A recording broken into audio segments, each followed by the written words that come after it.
Это Disney World, волшебное место, куда приезжает больше туристов, чем в любой другой парк развлечений.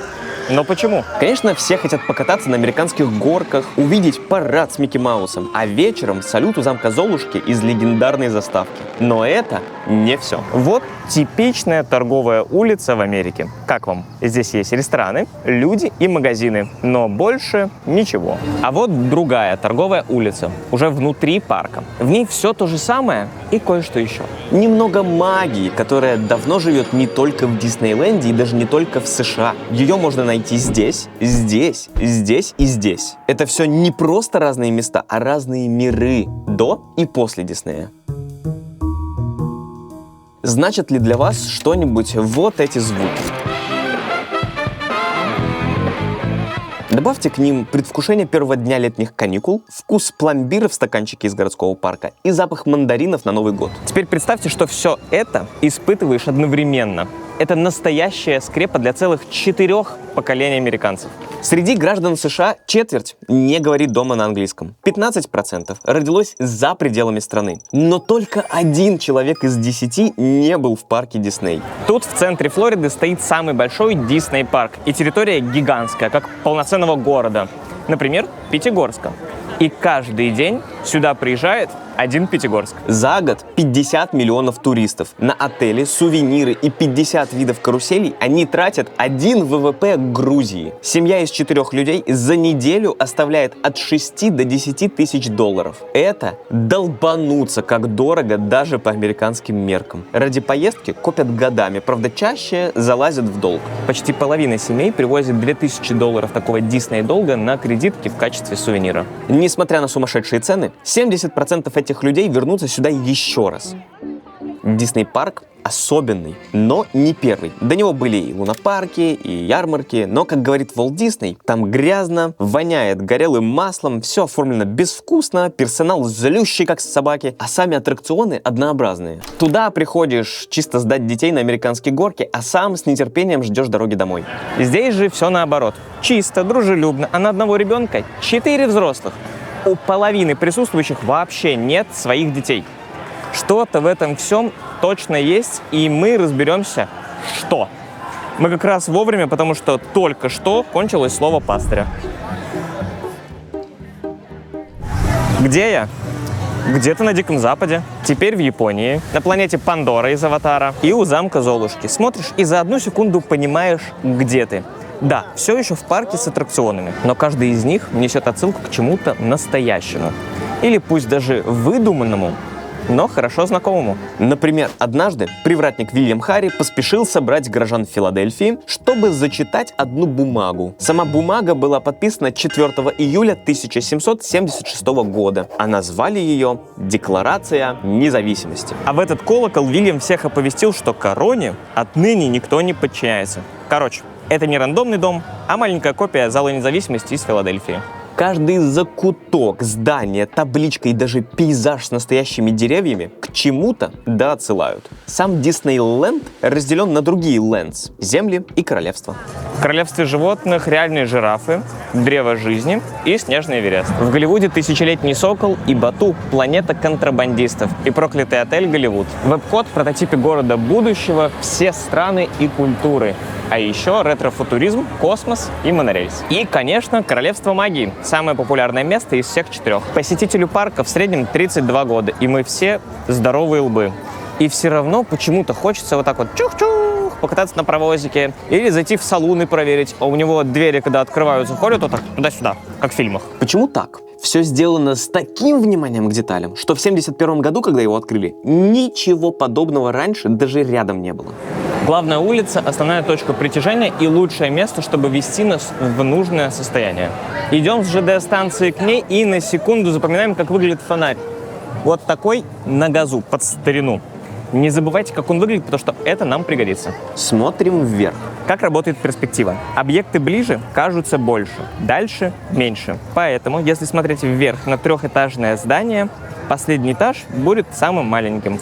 Это видно хорошо тут. Walt Disney тоже ходил к Ольге Ивановне в 7 классе на геометрию, поэтому на самом деле сделал 2-й этаж меньше 1-го, а 3-й меньше второго. Наш мозг, когда этого не знает, думает, что это обычное здание с одинаковыми этажами. И поэтому воспринимает всю конструкцию выше настоящих 10 метров высоты. Дальше будет уже не 7 класс, а почти олимпиадная задачка. Можно ли посчитать расстояние до объекта рядом невооруженным глазом? Это невозможно, сказал рассудок. Это бесполезно, отрезала гордость. Попробуй, шепнул глаз, который постоянно то напрягается, то расслабляется, когда меняет фокусное расстояние именно для такой оценки. Вот это дерево, оно у меня в фокусе. По напряжению мышц мы точно понимаем, что оно рядом. Работает это, правда, в диапазоне до 6 метров. Кстати, обратите внимание на лампу в середине пути. Она все еще газовая, но дизайн уже современнее той, что была в начале. Очень надеюсь, что у вас 2 глаза. Каждый из них нон-стоп отправляет данные в центр на финальный расчет. Но если объект стоит в 6 метрах или дальше, мышцы полностью расслаблены, а раз так, способ дальше не работает. Я ее ненавидел, а она протягивает руку помощи. Real shit тригонометрия. Глаза расставлены, а значит, картинку с каждого мы получаем под немного разными углами. По углу схождения мозг достает вот эту формулу и считает расстояние. Например, до крыши этого домика около 10 метров, а может и больше, потому что угол уже слишком мал, чтобы посчитать точно. Все, что дальше 10 метров, гораздо проще поддается иллюзии. Давайте посмотрим на замок. Вот он стоит вдалеке, такой красивый, большой и цветной. Или не такой уж большой и не такой уж цветной. Он и правда величественный, кажется, метров 100 в высоту. Там бог знает сколько этажей, а верхушку уже слабо видно. Все это работа художников и инженеров. Чем ближе улица к замку, тем сильнее она сужается и даже поднимается на пару метров. Это для усиления перспективы, чтобы она работала как зум. Этажи сосчитать невозможно, потому что окна не стоят четко в один ряд, а верхняя половина замка выкрашена в приглушенный кремовый цвет, чтобы сливаться с небом и давать ощущение дымки, которое бывает только на больших высотах. А тем временем фонари в конце улицы, они стали электрическими. Пока проходишь всего лишь 2 квартала, постепенно чувствуешь технический прогресс, который человечество прошло за такой небольшой отрезок времени. И здания в позднем викторианском стиле отсылают к конкретному периоду – перелом между 19 и 20 веками. Как главную тему лучшего времени было выбрать просто нельзя. Как мы понимаем, детей заманить на что-то цветное, вкусное и с каруселями – дело нехитрое. 2 раза ребенка поехать в Диснейленд просить не надо. Но вот что дать их родителям? Чего-то такого, чего они не получают в обычной жизни. Даже скорее эту самую обычную жизнь хотя бы на несколько часов исправить. А она полна тревоги. Ложечка сиропа из ностальгии и оптимизма. Принимать всей семьей раз в пару лет. Вот лекарство от тревоги от Уолта Диснея. В чем же гениальность именно времени перелома эпох? В нем никто не жил на самом деле. Оттуда, с одной стороны, остались только самые добрые воспоминания, без нюансов, вроде вони на улице и отсутствия медицины. С другой, полно фотографий, как волшебно это выглядело. Ламповые города до автомобилизации с лошадками, пешеходами и поездами. А сердце такого города как раз уютная торговая улица в 2-3 этажа, где каждого знаешь. Тонкий момент. Обязательно нужна связь с реальностью, чтобы это не стало затхлым музеем. Она есть. Знакомые бренды и сам прогресс в виде электричества и ретро-футуризм. Они говорят нам: смотри, как раньше было атмосферно. Но видишь, мы верили в лучшее будущее через технологии и прогресс. И пили Кока-Колу. Пока у тебя есть такая же Кока-Кола, своя версия электричества в виде интернета, значит, ты будущее у тебя тоже есть. Только ты не забывай, что и в прошлом, и в будущем есть я, Дисней. И вместо того, чтобы всю эту абстракцию объяснять, ее дают прочувствовать. Делаешь вдох, пахнет жареным попкорном и печеньем. Пахнет очень сильно, и это не тележка за мной. По всему парку спрятаны запатентованные машины-обонятели, которые заполняют пространство запахом с нужной ассоциацией. И уже 70 лет поколения друг за другом чуют на входе в парк вафельный стаканчик и мгновенно переносятся в детство, где запах был ровно таким же. А если зайти во внутренний дворик и прислушаться, слышно урок музыки из приоткрытого окна. Можно даже заказать свою мелодию у пианиста и самому быть частью шоу.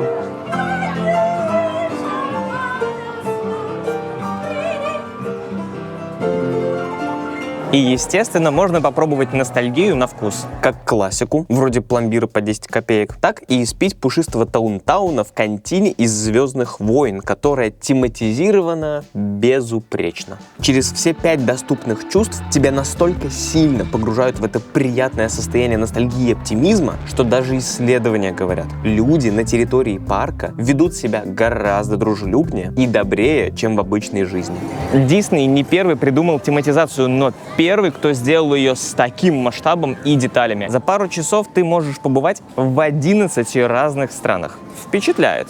Но это не рекорд. Можно побывать аж в 38 странах, если есть приложение PaperVPN, которое есть у меня. Многие российские приложения сейчас не открываются под VPN, а сам VPN работает хуже. Но не PaperVPN. В отличие от многих других сервисов, у них собственное приложение для iOS и Android и раздельное туннелирование. Его можно настроить так, чтобы VPN включался только тогда, когда это нужно. Например, когда открываете Telegram или YouTube. А когда не нужно, VPN будет сам выключаться. Команда заботится о нагрузке на серверы, чтобы соединение летало. Можно смотреть YouTube, кружки в Телеграме и рилзы без зависаний. Сервис на рынке уже 4 года и успешно пережил несколько волн блокировок. При неполадках команда вас не бросит. Цены стартуют от 120 рублей в месяц, но выгоднее всего оформить безлимитный тариф на 2 года. В одну подписку можно добавить всю семью и друзей без ограничения по количеству устройств и трафику. Мой промокод Коля даст вам скидку 10%. А если что-то не понравится, сервис без лишних вопросов вернет деньги в течение 30 дней. Покупать VPN в России абсолютно легально. Спасибо, что ставите PaperVPN по моему промокоду. Это помогает вам сохранять свободный доступ в интернет, а мне делать больше интересного контента каждый день.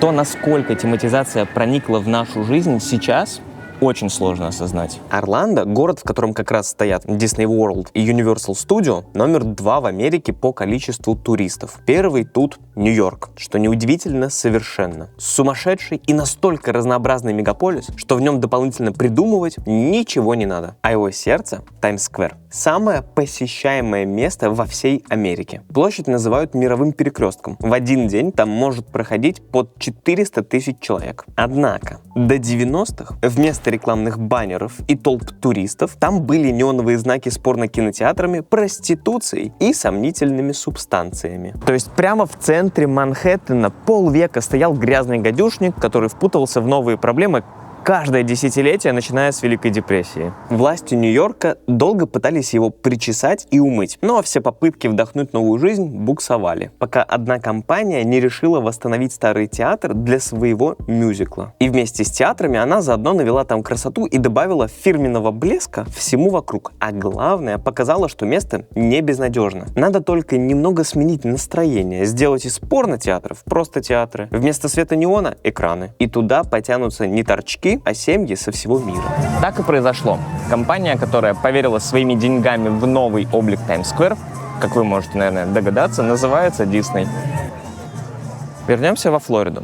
Рядом с парком есть город. Небольшой, тихий, в духе начала 20 века. Без машин, но с пешеходами. Такой тупичок нормальности среди вонючих и испорченных городов. И, наверное, не будет никакой интриги, если я скажу, что все это не восстановленная и натертая до блеска старая застройка, а псевдо-старый город Celebration, построенный 30 лет назад. Компанией Disney. У них уже был хороший референс. Мейн-стрит. Просто Мейн-стрит — это аттракцион в парке, а Celebration — реальный город. А чуть севернее парка стоит огромный пенсионерский город, к которому Disney хоть и не имеет никакого отношения, но по духу это тоже самое. Его даже называют Диснейлендом для пенсионеров. Ведь жить в поселке под названием поселок — это скучно. Да и продавать его будущим резидентам надо креативно. Поэтому все декорации, историю и разные тематические пространства делали профессионалы развлекательной индустрии, которые разрабатывали Universal Park, Lego Park и другие парки развлечений. Признайтесь честно, ну отдает все это бутафорией, да?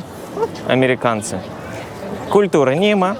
История, захульки нос и вся про рабство и геноцид. Вот они, как блохи, стыдливые прыгают по своим картонным домам да замкам из пластмассы. Лучше сгонять в агро-эко-усадьбу на выходные. Таких в Беларуси под 1500. Приехал в Полесье, живешь в старой деревне, в бревенчатой хате, слушаешь треск дровяной печи, в баню сходил, хлеба с салом съел, жизнь хороша. Все настоящее, родное, с историей, а главное — с душой. Все это правда, но с оговоркой. День рождения белорусского агро- и экотуризма 2002 год.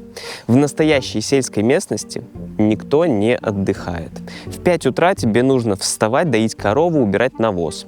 Расскажи 100 лет назад крестьянину, что ты приехал из города отдыхать в деревню, он тебя просто в дурку сдаст. 99% таких объектов новодел. Но это и прекрасно. Но вот кому от этого хуже? Невозможно развить тему и тематизировать что-то, у чего на самом деле нет души или связи с реальностью. Где еще торчат мышиные ушки?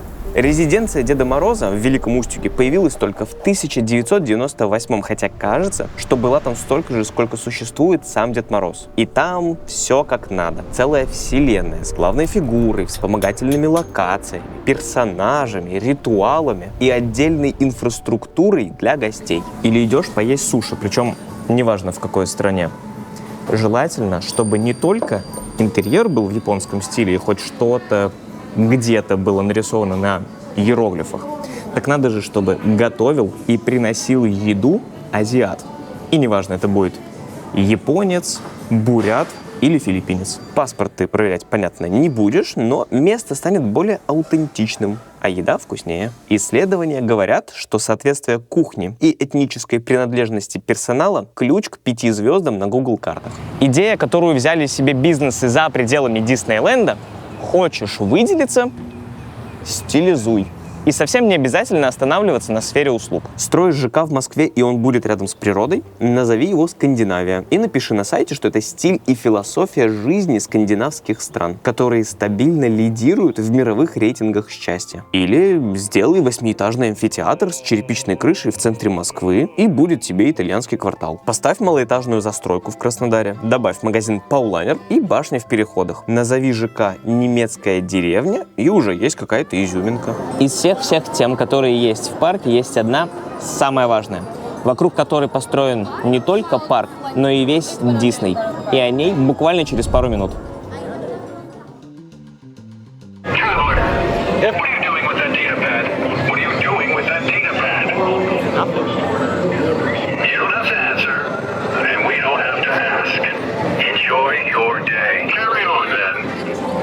Работать в Дисней не работа, а мечта. Ты не сидишь в зачуханном офисе, отвечая на пассивно-агрессивные имейлы, а создаешь магию. Носишь красивую форму. Каждый день приходишь в Диснейленд. Посмотрите, как они сами кайфуют на смене. Один этот парк обслуживают 1000 работников, и нет в Америке другого места, где трудилось бы столько людей на одной локации. I don't have one. Sorry. Well, stay out of trouble. This outpost is under observation. Это просто какое-то чудо. Как Дисней смог нанять таких позитивных сотрудников, которые, безусловно, рады тебя видеть. Точнее, провести кастинг на роль в актерском составе. Батрачка не всегда любимая. Это что-то из реального мира. Но Диснейленд — это спектакль 365 дней в году. Поэтому работников сюда не нанимают, а проводят прослушивание. На работе, то есть на сцене, они не в униформе, а в костюмах. И вообще они не работают, а играют роль. И веселятся вместе с нами в самопровозглашенном самом счастливом месте на Земле. Это касается не только принцесс и аниматоров, у которых работа по определению театральная. Так ведут себя все, кто работает на кассах, аттракционах и кафе. Видимую часть парка называют сценой, а все техническое — закулисьем. Все это не мои выдумки, а специальный язык, который используют внутри парка. Меня забулили школьники и штурмовики сраные.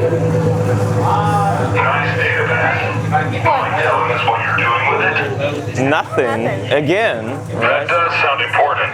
Yeah. I'd offer you one of our restricted frequencies for emergency use only, but you're already on it. Stick to civilian channels. All right. Civilian. All right, I will. I'm watching you.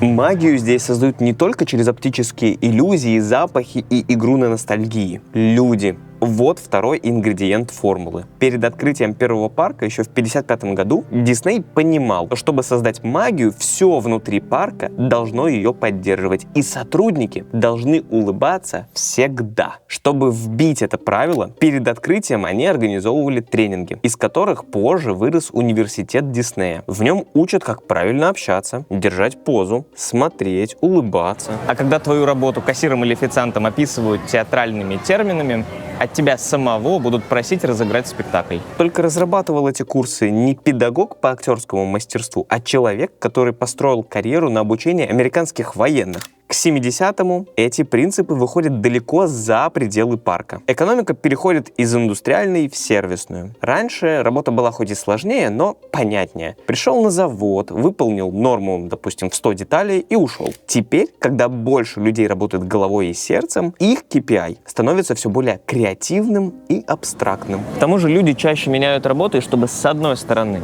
всех придерживать на одном месте, а с другой стороны держать в узде, появляются корпоративные ценности, печеньки в офисе, кусочек пиццы за рекорды по выручке и словесный булщит по типу «мы одна большая, дружная семья». С Диснеем сложно не согласиться, что любая работа — своего рода роль, и мы не ведем себя в жизни так же, как на рабочем месте. Охранник должен показывать суровость и твердость, а стюардесса — улыбаться и даже немного заигрывать с каждым пассажиром на борту. Знаменитая фальшивая пластиковая улыбка, которую замечает любой, кто приезжает в Америку. Они тебе в лицо улыбаются, а за глаза гадости говорят.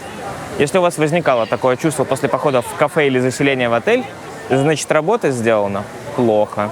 Откроем книгу от Дисней-института. Первое правило. Установи с гостем зрительный контакт и искренне улыбнись. Искренность – вот ключ. И ты, как настоящий актер, должен прочувствовать искреннюю благодарность за то, что человек пришел и купил. От всей души и во все 32 сказать ему об этом. Но как можно демонстрировать искренние эмоции по требованию? В Disney World работает 80 тысяч человек, и они встречаются с десятками тысяч посетителей каждый день. Это миллионы взаимодействий. Такую работу невозможно контролировать. За каждым ты не поставишь надзирателя, который следил бы за изгибом уголков губ подчиненного. Но такой надзор и не нужен, если сотрудники разделяют корпоративную культуру и реально вживаются в роль и искренне верят, что все они здесь для того, чтобы создавать магию и счастье. А какие именно черты характера нужны и какие именно эмоции показывать, расскажут прямо в вакансии. Welcome to Black Spire Outpost. I hope your missions go successfully. Unfortunately, the first order, they have also landed a shipload. They're searching for resistance activity. Right. Have you seen any stormtroopers? We had some troubles 4 times actually. 4 times. 4 times. I think that if we stick together, I told the guys to go mind their business. Конечно, все знают, что если у тебя хорошие отношения с коллегами и клиентами, то и результаты будут лучше. Этому никого специально учить не нужно. Есть даже отдельный термин – эмоциональный труд. Так описывали усилия всегда улыбающихся бортпроводников компании «Дельта». Но Дисней довел эту систему до стандартов клиентского сервиса. И это привлекло компании далеко за пределами индустрии развлечений. Они не только ориентируются на эти стандарты, но и обучают своих сотрудников в Дисней-институте. Медицинские клиники, авиакомпании, автопроизводители, страховые, рестораны, супермаркеты, Харли Дэвидсон и даже американская налоговая. И теперь, где бы я ни был, я гость. И в парке, и в ресторане. А встречает меня на входе радостная хостес, то есть хозяйка, ну или вообще хозяин. Завтра я снова пойду на работу. И если захочу найти другую, буду подаваться на роль. В сети Texas Roadhouse, помимо тематизации, как будто бы ты в салуне на Диком Западе, создатели пошли дальше. Официанты делают реальный перформанс для тех, кто празднует день рождения. И забавно, что проводят они все одинаково. Пока сидишь, вокруг тебя постоянно раздаются одни и те же крики. Но каждому важно, чтобы именно к нему подошел весь персонал и с ним провели этот ритуал. On the count of 3, I need y'all to stop what you're doing, swallow what you're chewing, give him a loud and proud Texas Roadhouse. Yeah! 1, 2, 3. Yeah! Happy birthday! А каждый час официанты собираются вместе и танцуют. А вот супермаркет. Это сеть магазинов по всей стране, но по духу это небольшой магазинчик возле дома, где почти все кассиры уже как друзья. Здесь нет касс самообслуживания. И чтобы пробить продукты, надо сделать глубокий вдох И рассказать, как у тебя прошел день, что делал, что будешь делать, что купил, что будешь готовить. И послушать то же самое от кассира. Сотрудники тут официально члены экипажа, а менеджеры – капитаны. Но если тебе бургер не дороже родины, сними ковбойскую шляпу и зайди за блином в теремок, где уши ласкает «Добрый день, сударь, чего желаете?» Этот ролик, где я искренне удивляюсь фактам, которые прочитал 2 месяца назад и сказал с 4-го дубля, тоже своего рода эмоциональный труд в повседневной жизни.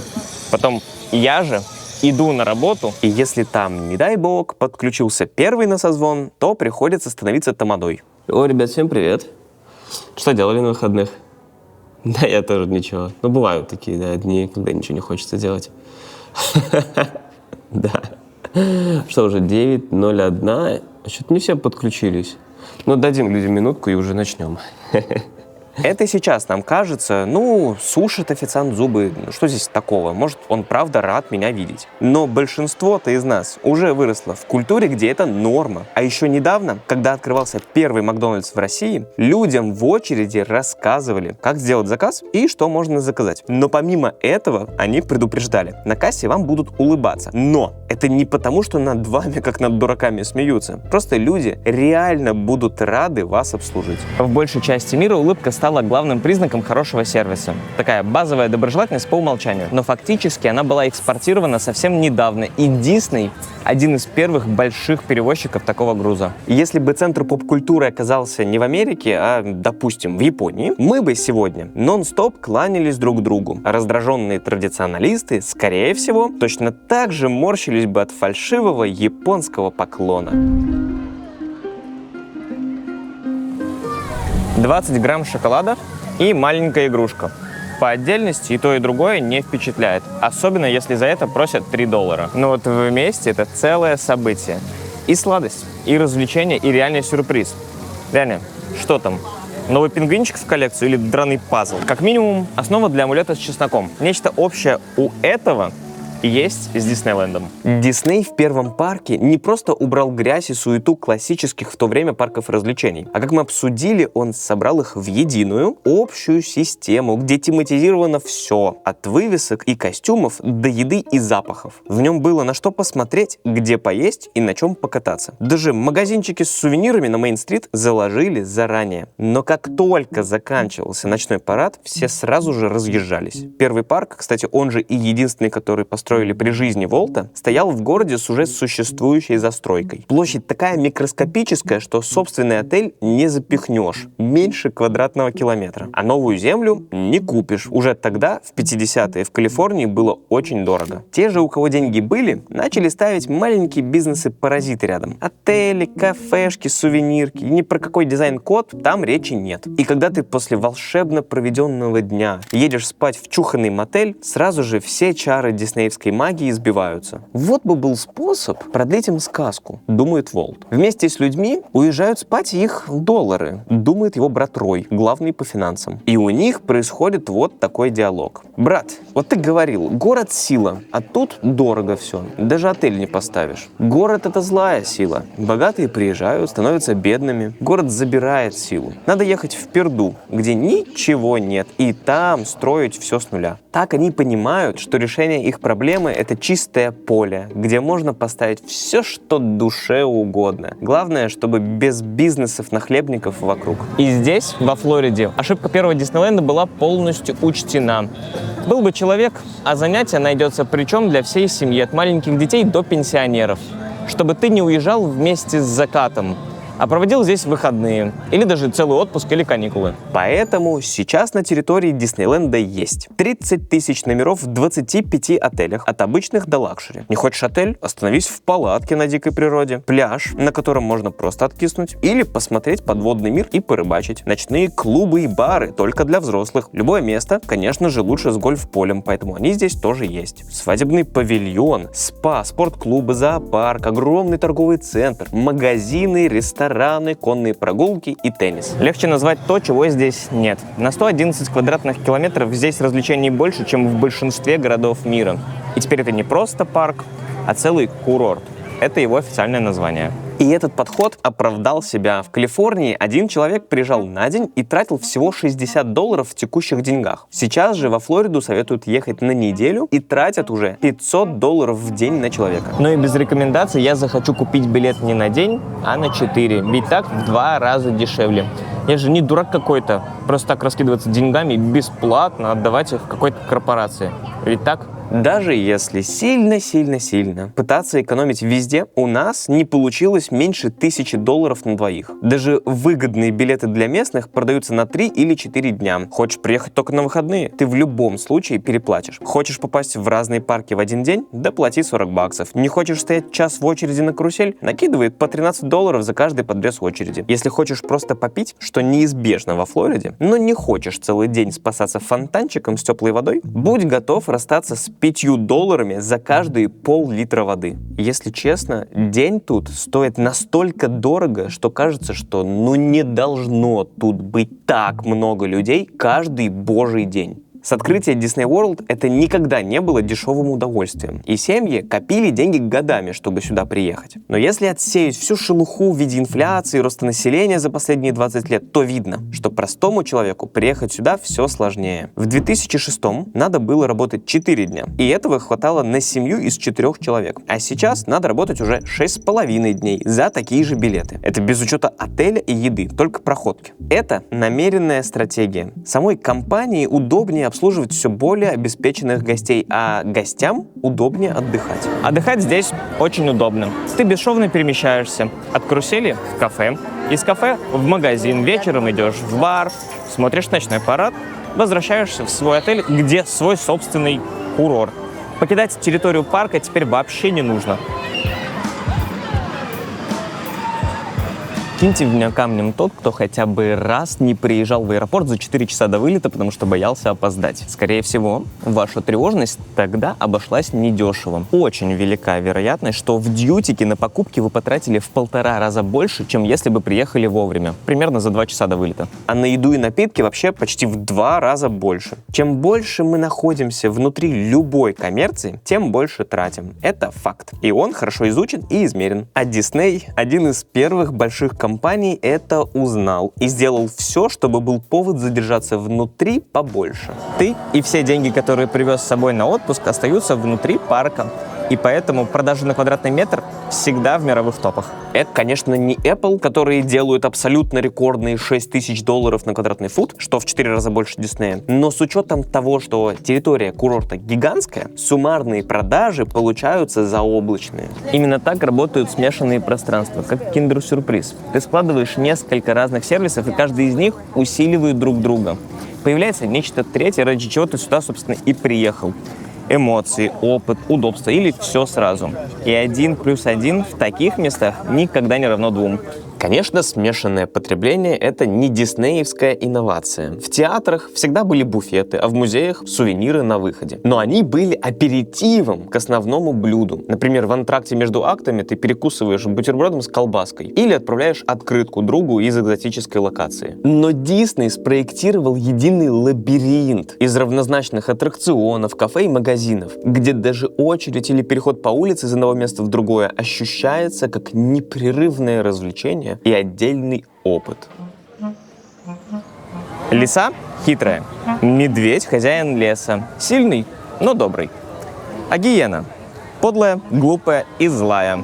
А олень добрая, невинная и даже наивная жертва. Над пиаром последних 2 поработали король лев и Бэмби. В реальной жизни гиены — это не припадочные трусы, которые хихикают как дурачки в тряпочку, а это полноценные хищники, которые до 95% своей еды добывают сами. На оленей же всегда охотились и хищники, и люди. Это просто цикл жизни. Но после выхода мультика появляется эффект Бэмби. Охотников стали ненавидеть, а оленей защищать. Потому что Бэмбик, он хороший, добрый и милый, а убийца его мамочки — циничный злодей, у которого даже имени нет. За «Короля льва» дали аж 2 Оскара, за Бэмби ни одного. Но вот Walt Disney получил рекордные 22 Оскара за свою жизнь. И 8 из них весьма интересные. Их дали не за мультики и даже не за фильмы с актерами. То, как подан Бэмби, как очеловеченный лесной житель со своими переживаниями и характером, очень зашло людям. Настолько, что Волту пришла в голову идея. А что если сделать фильмы с натурными съемками и настоящими животными, но вплести туда драматическую линию с пронзительной музыкой? Мудрые львы, бесстрашные тюлени и находчивые бобры — примерные граждане. Совсем как американские рабочие. Это инженеры-первопроходцы. И они строят дамбу не только для себя, но и для всего лесного общества. И при этом никогда не сдаются. До этого под таким углом природу никто не подавал, но именно из-за сторителлинга эти фильмы легко смотреть и заодно обучаться. Их даже включили в школьную программу для нескольких поколений американских школьников. А спустя 50 лет после выхода Бэмби природа стала еще ближе к народу. Открывается Animal Kingdom. Это зоотематический парк, сделанный по принципу такого вот компота. Это одновременно знакомый парк развлечений Дисней, но с животными на территории. Они здесь и основные экспонаты, и живые декорации, и объекты исследований, и шоумены. Грань между зоопарком и тематическим парком сегодня размыта.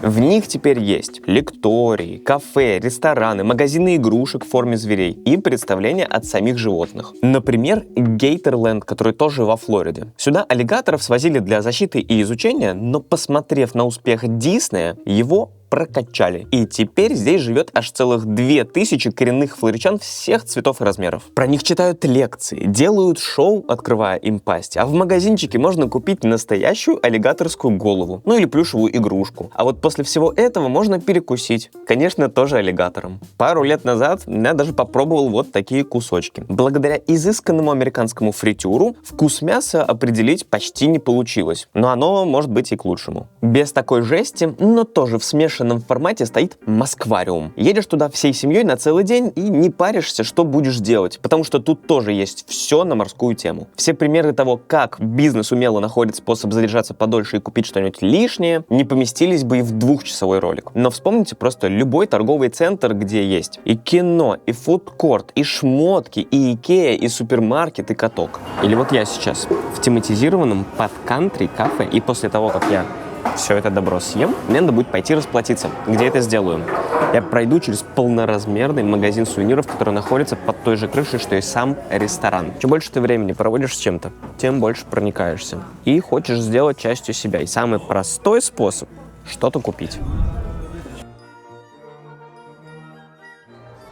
Микки и Минни Маус — главные герои и синоним Дисней. Веселые мышата, которые никогда не унывают и из любой передряги выходят с гордо поднятой головой. До того, как стать революционером анимации, в прошлой жизни у Микки Мауса были длинные уши, а сам он был кролом. Звали его при этом Освальд. Он был очень популярен в свое время, в конце 20-х, но у него был один огромный изъян. Персонажа и почти всю команду аниматоров, которые работали над ним, у Волта Диснея, создателя, угнал один хитрый дистрибьютор. Волт рисовал мультик по заказу Universal и выучил тогда один горький урок. Мало придумать что-то новое, надо еще заявить на это права. Обозленный на позорное поражение, усатый художник с немецкими корнями остается в Вене и начинает рисовать открытки и небольшие картины. Или это немного другая история? Усатый художник придумывает удивительно схожего чудика, но с круглыми ушами, регистрирует права и делает мультик с мышонком на пароходе. Это была первая успешная короткометражка с синхронной озвучкой. Микс интересно рассказанной истории, харизматичного персонажа и новые технологии делают Микки знаменитостью. Такой, которую хочется видеть рядом, чтобы поднять себе настроение. Особенно в грустные моменты, вроде тех, когда твоя страна катится в Великую депрессию. Кстати, не хотите подписаться на канал? Это не лично. По легенде, какой-то мужик в лобби отеля подошел к Волту и попросил его нарисовать обложку с мышом для детского альбома для рисования. Дисней сначала сказал, что идея какая-то пупа, но согласился все равно попробовать. Когда всего через 5 лет была продана 2,5-миллионная копия часов с Микки, он не поверил своим глазам и подумал, что в бухгалтерии все перепутали. Настолько большую зарплату он получил за пупу. Помню, в 2014 году я смотрел презентацию Apple, и тогда это были первые Apple Watch, и они показали циферблат с Микки Маусом. Я подумал, Apple, вообще прикольно придумали. У него руки как стрелки часов. Оказывается, оригинальному дизайну циферблата почти 100 лет. И фактически это основатель мерча как новой бизнес-модели. Мерч, конечно, был и раньше, но впервые стало понятно, что он может быть главным источником прибыли. Раньше вот как? Потратил ты денег, сделал мультик, и потом молишься, чтобы продажа билетов его отбила. Микки Маус ситуацию принципиально перевернул. Мультик стал лишь началом долгой жизни персонажа. Если в анимацию вложено много сил и инноваций, то хорошо, если билеты отобьют хотя бы часть затрат. Остальное доберем недорогими прикольными часиками или футболками, игрушками, газировкой, хлопьями для завтрака, хэппи-милом в Макдаке и вообще чем угодно, на чем можно поставить симпатичную мордашку. В лучшие годы изображения с персонажами и лицензии приносили компании половину прибыли. И прелесть модели в том, что если инвестиция сыграла и риск уже пройден, собирать дивиденды можно почти бесконечно долго. Коммерческий успех потряс в первую очередь самого Волта, причем настолько, что у всех оригинальных персонажей его вселенной появилась одна общая черта – милота. Большие глаза, округленное тело, пропорции конечностей и головы, как у детей. Милота постоянно мелькает в обсуждениях новых проектов и используется как мерило в процессе их придумывания. Настолько, что у аниматоров студии возникает новая рабочая необходимость, и на рабочем столе появляется инструкция из 3 слов. «Сделай это милым». Рисовать новые мультики дорого, а милые персонажи умножают вероятность успеха мерча в разы. Сейчас компания Disney — это синоним корпоративной жадности, но пока Уолт был жив, для него деньги были исключительно инструментом для создания новых фильмов и прорывных проектов. Белоснежка и 7 гномов, Бэмби, Пиноккио. Они появились уже после Микки Мауса и казались чем-то нереальным на момент выхода. Да даже сейчас, если я скажу, что Бэмби вышел в 1942 году, вот вы мне поверите? Я был всегда уверен, что его сделали где-то в 90-е. Но просто не может вот так выглядеть анимация времен Второй мировой. Но оказалось, что может, если нарисовать миллион детализированных рисунков и потом склеить их воедино. Помните, я говорил, что есть главная тема, в которой сделан весь парк? Эта тема — сам Дисней. Улицы с настроением старых добрых дней, китайские пагоды, замок ацтеков Кецалькоатль и висящие в воздухе тропические острова погружают в атмосферу своего времени или места. Но основной кайф, когда у тебя склеивается в голове. Погодите, я же в Китае, а из Китая же Мулан, и бац, видишь уже саму Мулан. Если смотрел «Аватара», знаешь, что висящие острова в фильме просто гигантские. И когда смотришь издали, весь мох и маленькие веточки сначала кажутся густыми тропическими лесами. Просто очень далеко. То есть само знание Вселенной открывает абсолютно новую перспективу и новый слой познания. Походишь вот так пару дней, проникнешься, и ноги сами ведут купить футболку Disney World Орландо. И себе напоминание, что докоснулся до чего-то легендарного, и другим сигнал. Зацените, я не просто на всемайки.ру заказал себе принт, а вообще-то в парке был. Армия юристов Disney обязательно проследит, чтобы ушлый делец на Амазоне не продавал копию ушек Микки за $5. За отсутствие лицензии так по жопе отходят, что можно будет идти в новом «Аватаре» сниматься без костюма. Дисней выучил урок с кроликом Освальдом / Микки Маусом раз и навсегда. Они топ-1 компания по продаже лицензированной продукции с отрывом от 2-го места в 2 раза. И сейчас невозможно найти компанию, которая также агрессивно защищала бы свою интеллектуальную собственность. Например, в 1989-м ищейки корпорации вынюхали, что в 3 детских садах Флориды нашлись, цитата, «незаконно установленные раскрашенные фигуры персонажей Диснея высотой 1,5 метра, а именно Микки Маус, Минни Маус и Гуфи». Можете себе представить, обнаглевшие в край дети бесплатно смотрели на 2 мышей и собаку. За это злодеяние Дисней тут же грозит судом. В итоге мультяшек закрашивают, и вместо них там появляются Скуби-Ду, Флинстоуны и другие персонажи, которые уже 2 другие корпорации, Universal и Hanna-Barbera, бесплатно нарисовали на фоне скандала. Небольшая, но важная деталь. В Америке большинство детсадов платные, и эти не исключение. Один бизнес использовал продукт другого и не заплатил, а третий, Universal, как раз перед открытием своего парка просто увидел бесплатную возможность для пиара. Короче, все 3 хороши. Помните, что вы делали 12 ноября 2019 года? Это примерно на той неделе, когда первый человек в мире заболел ковидом. Я, если честно, все равно не помню, а вот для Disney день важный. Запускается онлайн-сервис Disney+. В нем по подписке можно смотреть всю классическую коллекцию Disney, Pixar, Marvel, Star Wars и National Geographic. И в тот же день выходит оригинальный сериал по «Звездным войнам» «Мандалорец». И, господи, потому как он вышел, можно делать учебник маркетинга или медиа-менеджмента. Во-первых, покупка Lucasfilm за 7 лет до этого — это гениальный ход. Star Wars — это целая вселенная. Ее постоянно дополняют и таким образом вовлекают набирают новую аудиторию. Оригинальная трилогия из 80-х — классика, а тому, кто ее видел в кино, сейчас уже за 50. В нулевых выходит вторая, и на крючок попадаю уже я и мое поколение. А люди из 80-х первый раз приходят поностальгировать. Проходит еще 10 лет, и уже новая трилогия, новое поколение. Хотя, конечно, восторга уже поубавилось, но за 40 лет фанатская база стала очень разнообразной и сегодня состоит из людей, которым от 12 до 70 лет. Хотя, конечно, большинство все равно мужчины. И в таком мире выходит атмосферный сериал в духе времени. История новая, стилистика и вселенная старые. Трейлер открывается весьма сурово, головами штурмовиков на пиках. А вот уже дальше, в сериале, мы видим результат инструкции еще из 30-х. Сделай это милым. Большие глаза, маленькое тело, детские пропорции, почти не разговаривает, а вместо этого читаемые эмоции и узнаваемый силуэт Йоды. Это новый персонаж Грогу. То, что его не было в трейлере, не случайность. С одной стороны, создатели не хотели спойлерить, а с другой хотели подогреть ожидания и дефициты. В ноябре, когда сериал вышел, не продавалось ни одной официальной игрушки. Но вот уже в декабре, мамма мия, когда у всех уже дымился карман, вот тогда мерч хлынул по всему миру. Продажи всех игрушек по Star Wars компании Hasbro выросли почти на 70%. Мандалорец и Малыш Йода были везде и во всех форматах. Игрушки, одежда, книги, комиксы, хлопья, утварь для дома, даже худи для собак с Грогу. Тогда же выходит новая игра и новая секция с аттракционом уже здесь, в Disney World. Короче, раскатали всю инфраструктуру, что была. Присутствие такого малыша сделало невозможное. Разбавило типичную аудиторию, которая состоит из пубертатных подростков и стареющих миллениалов. И добавила к ним девчонок, причем всех возрастов. К концу третьего сезона 40% зрителей — это женщины. Но что важнее, производители игрушек сейчас танцуют джигу и признаются, что аудитория 18+, самая быстрорастущая и щедрая из всех. И да, они имеют в виду игрушки, которые взрослые покупают себе, не детям. То, что провернули с «Мандалорцем», это локальный пример глобального изменения, которое произошло с нами. И Дисней тут вполне на первых ролях.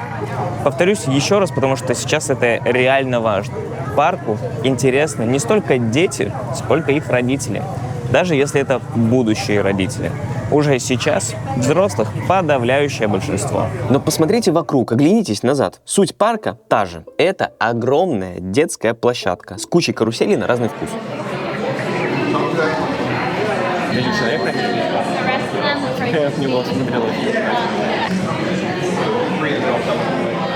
Лет 50 назад скажи кому-нибудь, что ты 30-летний бездетный лось, который пойдет сейчас за $300 делать себе кастомный лазерный меч вместе с супругой, тебе просто выпишут штраф за тунеядство. Сейчас же спросят, какого цвета ты выбрал себе кристалл для меча и делает ли он вот так во время включения. Марвел, Звездные войны, Гарри Поттер, Покемон, а теперь еще и Очень странные дела. Давно уже не кринж фанатеть от этого и покупать вафли Эго, как у 11-й, или носить ушки Микки в толпе. Именно поэтому в начале 10-х Дисней покупал новые франшизы как бешеный, чтобы привлечь себе молодую аудиторию и уже вместе с тем, как она взрослеет, нормализовать детские атрибуты уже во взрослой жизни. Вот эти неловкие фразочки типа «Колечко, 30 годиков, и я еще не знаю, кем стану, когда вырасту», или Disney Adults — это вот оно. Если на секунду остановиться и порефлексировать над тем, что жадные корпорации строят огромные песочницы и снимают фильмы для того, чтобы ты абстрагировался от своих проблем, отключился от внешнего мира и потратил свои деньги на вкусненький коктейль в гипердетализированной контине, вместо того, чтобы рожать ребенка, сажать дерево и строить дом, то хочется сказать вот что. Черт бы тебя драл.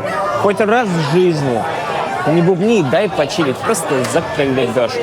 Как не быть инфантильным в мире, где ты отучился в колледже и вышел с 30 тысячами долга. Пока учился, твой мейджор по VR-комнатам устарел. Чтобы найти хоть какую-то работу, нужно сделать больше 1000 откликов. И самое главное, медианный возраст покупки первого жилья 40 гребаных лет. Мне нужно 5 годовых зарплат, чтобы купить дом. И, конечно, ключевая ставка, она в небесах. Улыбок мне. Это настолько далекая перспектива, что я сдался. И лучше все деньги потрачу на апгрейд своей проходки, чтобы еще и аквапарк зацепить. Посмотрите вот это видео про нынешних пенсионеров, где я рассказываю, почему у них было все good, а у нас вот так. Я пью коктейль, который называется «Пушистый тантан». Тантан — это персонаж из «Звездных войн», такой маленький пушистый. Ты пробуешь, и у тебя немеют губы и язык. Якобы добавляют то ли лепесток какого-то тропического фрукта, то ли что-то такое. Короче, это секретный ингредиент.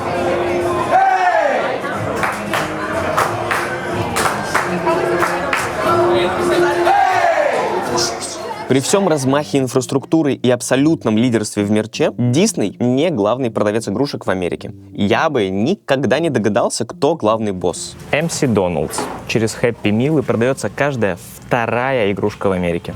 Пятая часть всех продаж в Маке — это вот такой симпатичный наборчик, в котором наггетсы, картошка, яблочные дольки, напиток и, самое главное,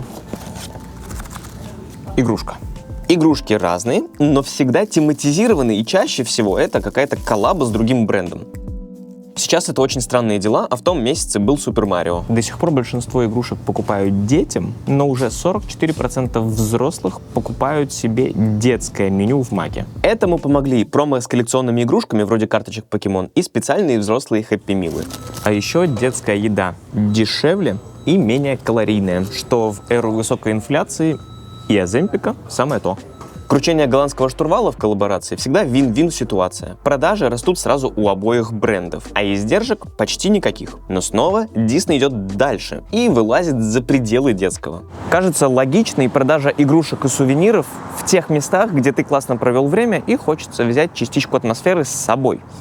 Но найден способ делать деньги из двух не пересекающихся миров. В 2001-м выходит мультик «Корпорация монстров», а в Британии у Ферри средства для мытья посуды почему-то рекордный месяц по продажам. Причина — это реклама. Все просто. Мультик семейный. Родители его смотрят вместе с детьми, видят рекламу, потом приходят в магазин и ловят себя на чувстве, что дети, как и в рекламе, скорее всего, будут просто в восторге. Хотя это все тот же самый обычный Ферри, и сложно придумать вещь, которая детей будоражила бы меньше, чем средства для мытья посуды.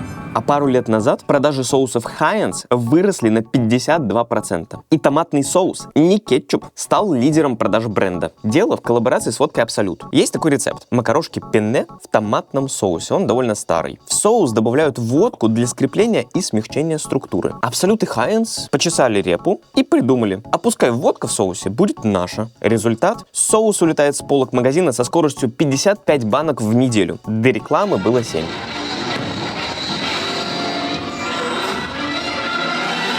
Только что закончился салют у замка Золушки, и люди идут на выход. В Америке правостороннее движение, поэтому люди бессознательно пойдут на выход тоже по правой стороне главной улицы. С утра люди двигаются с юга на север, постепенно приближаясь к замку, и по эту сторону их ждут кофейни, мороженое и сладости. А вечером все пойдут в обратную сторону. И, конечно же, не случайность, что именно по эту сторону будут стоять магазины с одеждой и сувениры.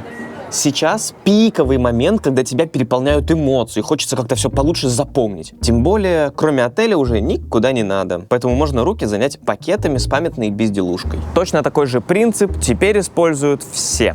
Сама идея сделать этот ролик появилась после посещения совершенно разных по теме, но очень похожих по структуре музеев. Музей шпионажа в Вашингтоне, Кока-Колы в Атланте или музея ГДР в Берлине. Перед входом тебя обязательно сфоткают. Сразу после смотришь фильм или выступление актера для погружения в атмосферу. Обязательно должен произойти момент переключения. Внешний мир там остался, за дверью, а вот тут другая вселенная. После этого ты не бродишь от экспоната к экспонату под стеклом. Вместо срежиссированный маршрут с разными залами, и у каждого из них своя подтема. И ты обязательно должен взаимодействовать с происходящим. А вот ближе к концу уже обычная экспозиция. И прямо на выходе огромный магазин, где можно купить половину реплик всех экспонатов. И ту самую фотографию, которую тебе сделали на входе. И если в музее шпионажа магазин стоит при музее, то в случае с Кока-Колой это скорее огромный магазин сувениров, перед входом в который ты проходишь и накачиваешься культурной и исторической ценностью газировки. Ну, конечно, понимаешь это холодным разумом, сидя дома в брендированной футболке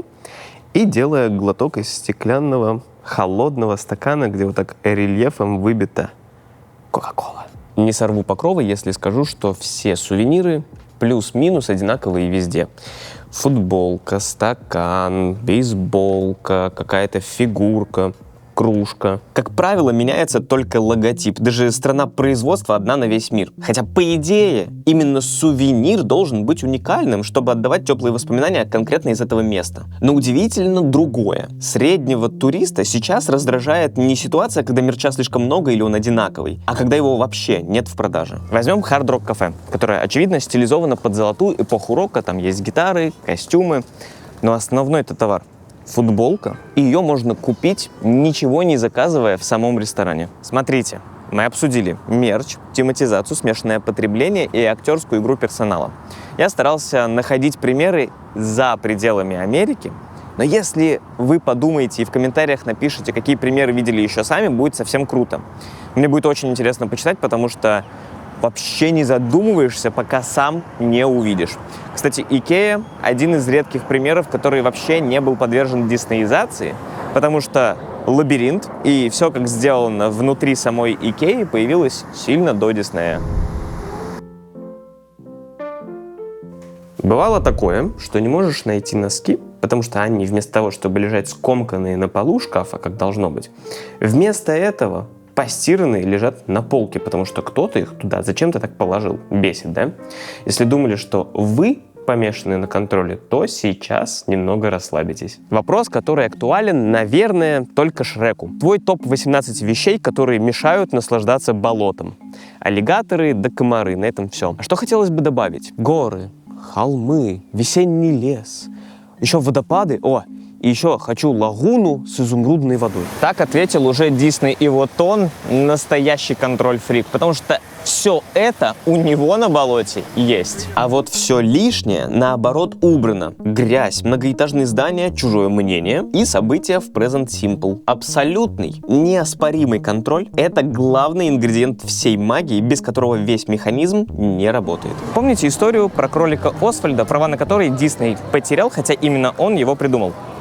Или то, что он хотел поставить отель в первый Диснейленд, но не мог. Да к тому же у Волта был жесткий отец. И детство у него проходило в режиме работы и нестабильности, где неудачи и срывы воспринимались весьма болезненно. Вот эту неуверенность и чувство внешнего хаоса он копил до тех пор, пока не решил, что если мир не хочет жить по правилам, я сам возьму огромный кусок земли, уеду ото всех, где рядом никого нет, и сделаю утопию, где правила — это я. Создам свой мир. Мир Диснея. По задумке, для этого нужно 45 квадратных километров земли. В 70 раз больше, чем в Диснейленде. Но на этот раз на востоке страны, где живет больше людей и докуда легко доехать. Но самое главное, чтобы была полная свобода действий. Волт собирает секретную встречу. В течение следующих 2 лет только несколько людей будут знать об этих планах. Весь процесс, конечно, нужно держать под контролем, а поэтому в тайне. В команду по покупке земли привлекают пару адвокатов, юристов и риэлторов, а руководил проектом действующий агент ЦРУ, который параллельно с работой на Дисней занимался свержением режима на Кубе. Через сеть компаний-пустышек и под фальшивыми именами они проворачивают секретную операцию и покупают аж 111 квадратных километров земли во Флориде.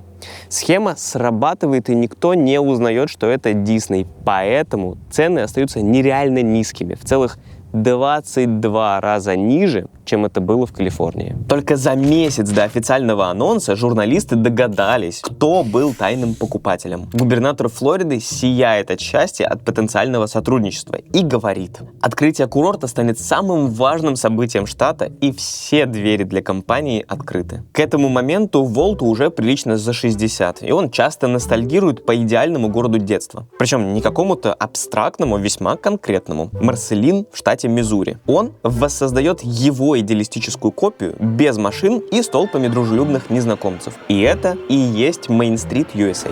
Но несмотря на свой солидный возраст и тягу к ностальгии, он был футуристом и хотел жить в городе будущего. Волт опять разрабатывает новый проект. Снова втайне ото всех. Так рождается Epcot — экспериментальный прототип города будущего. Сейчас это один из парков, а по изначальной задумке город будущего, где снова нет машин и всех перемещает монорельс. Через пару дней после съемки этого фильма презентации Волт попадает в больницу и умирает. так и не увидев ни парка, ни своего города. Но проект продолжается. И по наследству переходит его брату Рою. И хоть главного контролера не стало, желание все контролировать теперь живет в самой компании. И Рою ничего не остается, кроме как продолжать начатое. Именно ему выпала задача обтяпать это юридически. Вот как в стране, где власть принадлежит народу в лице штата, делать все, что нужно частному капиталу, но при этом не спрашивая этот самый народ. Флорида чуть ли не самый дружелюбный к бизнесу штат, который обожает прямые инвестиции. Поэтому особых махинаций не потребовалось. Большая часть земли все равно непроходимые болота, которые без осушения привлекают только аллигаторов. Сошлись на том, что если компания за свой счет осушит землю и сделает там каналы, а потом построит атомную станцию по производству денег, кое и является Disney World, этого достаточно, чтобы под нее выделить район с широкой автономией. А все, от чего веет унынием, полиция, тюрьмы, школа, остается в руках округа. Справедливости ради, это не что-то экстраординарное для Флориды. Сейчас каждый сантиметр штата — это специальные районы с правами на управление, строительство и выпуск облигаций. Но, как я не устану повторять, да, такое было и до Диснея. Но масштаб и система у него такие, как другим и не снилось. На то время это самый крупный частный строительный проект в США. 10 тысяч работников вывернули болота, апельсиновые поля и пастбища наизнанку. Сначала вырыли десятки миль каналов и убрали всю стоячую воду. Поэтому сейчас тут и нет комаров. Плюс около растений можно почувствовать запах чеснока. Это натуральный спрей от насекомых. К тому же, как мы выяснили, билеты дорогущие. А вот тем, кто на хлеб зарабатывает отсосом крови, кредит не дают. Короче, в парке вас точно не покусают. У местных аллигаторов и деревьев, как и у коренных жителей Америки, была своя дорога слез. Многих насильно релоцировали. И, как полагается, заменили на представителей Африки, Японии, Новой Зеландии и остальных Америк. Всего привезли 60 тысяч новых деревьев и 800 видов растений. Вот этот дуб на Либерти-сквер, он тут не рос. Он весил 38 тонн, а было ему 135 лет в день, когда его сюда переместили весьма экстравагантным способом. Просверлили дырки, вставили в них металлические штыри и за них подняли огромным краном. После такого БДСМ все были уверены, что дерево погибнет, но местные садовники научились творить чудеса. Видите озеро? Чтобы на нем сделать пляж, его осушили, вытащили со дна весь песок и залили водой обратно. Теперь самая жесть. Все члены актерского состава должны как-то появляться на работе уже в костюме. Но на улице тут не увидишь Золушку, которая опаздывает на работу и пробегает мимо магазина ковров Аладдина. Это же поломает сказку. Поэтому такого мы не увидим. Потому что под нами разветвленная сеть тоннелей, где люди и машины снуют туда-сюда прямо сейчас. Называют ютилидоры. Но и на этом не все. Их не выкопали под землей, потому что здесь грунтовые воды слишком близко к поверхности и копать нельзя. Поэтому, наоборот, у них там первый этаж, а видимая часть парка на насыпном втором этаже. И эта логика становится частью ДНК Диснея. Они уже не думают, как работать в рамках существующих правил. Вместо этого создают условия под себя. На территории курорта есть два города — Бэй-Лейк и Лейк-Буэна-Виста. В них живет целых 53 человека. Все в мобильных домах, но это не их земля. Они снимают участки под них за $75 в месяц. Если что, однушка в Житковичах стоит в 2 раза дороже. Все жители — это нынешние или бывшие сотрудники Дисней. И Дисней же сдает дома в аренду. В чем прикол? Для принятия решения о строительстве, экологических нормах и всего, что нужно для развития курорта, город должен проголосовать «за». И как только любой из этих 53 человек проголосует неправильно, долго он тут не задержится. Любовный роман Флориды и Диснея длился 55 лет, до 2022. Флорида — красный штат, то есть республиканский, а Дисней — синяя компания, родом из Калифорнии. И работники в основном творческие люди демократических ценностей. И рано или поздно кто-то из них должен был наступить на гей-мину. Первый подорвался губернатор Флориды, который сказал: «Хватит терпеть уроки сексуальной ориентации для младших классов. Но ё-моё, если малек не дорос хотя бы до 9 класса, но нечего ему вашими гендерами голову морочить». Сотрудники Disney потребовали от компании отстоять свои права. Дальше была очень запутанная судебная тяжба, которую, кроме как через аналогию, не объяснить. Идет в 60-х Дисней по штатам и видит, стоит красивая, одинокая, не избалованная деньгами Флорида. Он влюбляется в нее, а та отвечает взаимностью. Завязывается страстная любовь. Дисней хочет выходить за нее замуж, но, будучи ранее разведенным, уговаривают Флориду составить брачный договор. Она юна, и хоть ей это кажется немного странным, соглашается. Все-таки кавалер очень перспективный. Идут годы, и вместе они строят дом на участке, который достался Флориде по наследству. Дисней много работает и зарабатывает, а жену особо не видит. А она выросла в строгой католической семье. И ей не особо нравится, что Дисней в дом тянет какие-то странные идеи со своей работы. А один раз он даже стену в радужный флаг покрасил. Она поговорила с ним спокойно и сказала, что это no bueno, на земле ее предков делать такую срамоту. Дисней резко реагирует, говорит, что тянет один всю семью и что не хочет прятать себя настоящего. Как минимум, не у себя дома. От такого хамства Флорида подает на развод, где выясняется, что брачный договор был так составлен, что им обоим выгоднее сохранить брак, иначе они оба станут банкротами. Но судья сказал, что в любом случае дом совместно нажитый, и Дисней больше единолично не может решать, как он будет выглядеть, и обязан советоваться с Флоридой. Конфликт был исчерпан, но осадочек у обоих остался. Как бы то ни было, подчинить себе компанию полностью у штата не удалось. И это не случайность. Юристы все предусмотрели еще 50 лет назад. А контроль — это не побочный эффект Диснея, а клей всей магической формулы, которая позволяет существовать тематизации, гибридному потреблению, мерчендайзу и перформансам от сотрудников.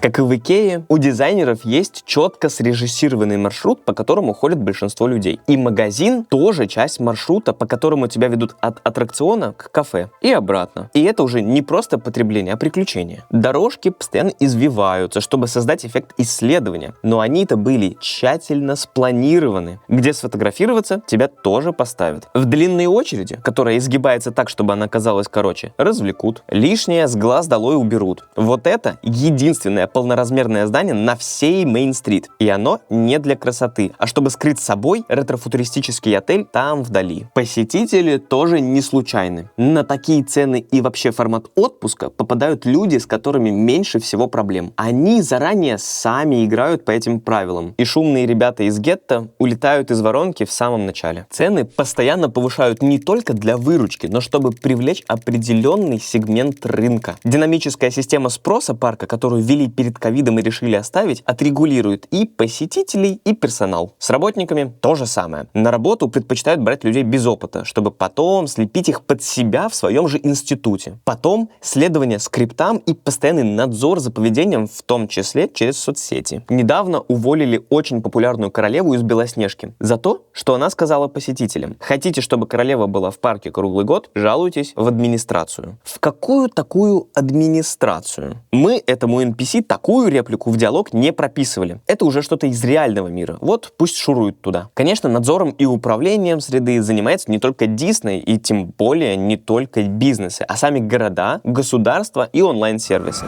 Но снова, масштаб и деликатность именно Диснея поражает. Тут контроль не для порядка, а ради потребления. Чтобы тебе было комфортно, безопасно, ты оставался дольше, а возвращался чаще. И уже постоянно направленные камеры и следящие взгляды сотрудников не кажутся чем-то неуютным. Ведь в конце концов тут не только комар не пролетит, но и бездомный, слишком бедный, чересчур странный, немного грязноватый. Он останется за пределами такого уютного мира, который именно такой, каким он должен быть. Мы можем называть Дисней и все, что он сделал, не настоящим и искусственным, но люди испытывают настоящие эмоции и хранят собственные хорошие воспоминания. Дисней не подменяет реальность. Он создает свою версию, как, впрочем, каждый из нас. Разница в том, что ушастая компания виртуозно овладела искусством смешанного потребления, но она же создает и смешанный опыт, в котором настоящее скрещивают с ненастоящим. Диснеизация разошлась по всему миру без исключения, и большого сопротивления нигде не было, потому что невозможно вдохнуть новую жизнь приемами Диснея в то, у чего нет души. Даже если формы меняются до неузнаваемости, а местные предприниматели делают аналог Кока-Колы, все равно, если бы Дисней не родился, мир был бы другим и, скорее всего, хуже. И даже если вам не нравятся парки развлечений, тематизированные под что-то хорошее, доброе и светлое, знайте, вы на них катаетесь почти каждый день, просто не замечаете. Пока!